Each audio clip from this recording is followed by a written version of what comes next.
ഇതിപ്പോ ടെറസിൽ ഡ്രമ്മിൽ നട്ട ഡ്രാഗൺ ഫ്രൂട്ട് ആണ്. അപ്പൊ ഈ വർഷത്തെ ആദ്യത്തെ ഡ്രാഗൺ ഫ്രൂട്ടിന്റെ വിളവെടുപ്പാണ്.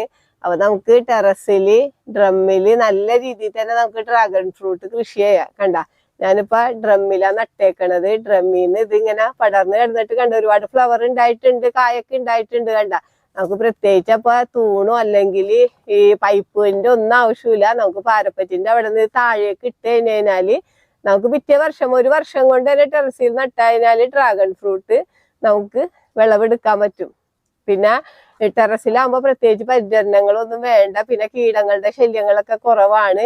പിന്നെ ഇവിടെ മഴമറയും കൂടി ഉള്ളതുകൊണ്ട് ഫ്രൂട്ടിന് നല്ല മധുരം ആയിരിക്കുള്ളൂ. ഇപ്പൊ നല്ല മഴയൊക്കെയാണല്ലോ, നമുക്ക് മഴമറ ഉള്ളതുകൊണ്ട് നല്ല മധുരം ആയിരിക്കുള്ളൂ ഫ്രൂട്ടിന്. അപ്പൊ നമുക്ക് സ്ഥലം ഇല്ലാത്തവർക്ക് ഡ്രാഗൺ ഫ്രൂട്ട് ഇനി കൃഷി ചെയ്യാണ്ടിരിക്കേണ്ട. കാരണം ഇതേപോലെ നമുക്ക് ടെറസിൽ നല്ല രീതിയിൽ തന്നെ കൃഷി ചെയ്യാം.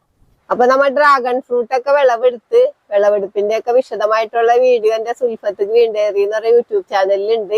അപ്പൊ നമുക്കിതൊന്ന് ടേസ്റ്റ് ചെയ്ത് നോക്കാം കേട്ടാ. അമേരിക്കൻ ബ്യൂട്ടി എന്ന് പറഞ്ഞ നോണ്. അപ്പൊ നമുക്കിതൊന്ന് ടേസ്റ്റ് ചെയ്ത് നോക്കണ്ട. നല്ല റെഡ് കളറാണ്, നല്ല മധുരമാണ്. അപ്പൊ നമുക്ക് കഴിക്കാനും പിള്ളേർക്കൊക്കെ ഷേക്ക് ഉണ്ടാക്കാനും ജ്യൂസ് ഉണ്ടാക്കാനൊക്കെ പറ്റിയൊരു ഫ്രൂട്ട് തന്നെയാണ്. അപ്പൊ എല്ലാവരും ഡ്രാഗൺ ഫ്രൂട്ട് ഒക്കെ വീട്ടില് കൃഷി ചെയ്യണം.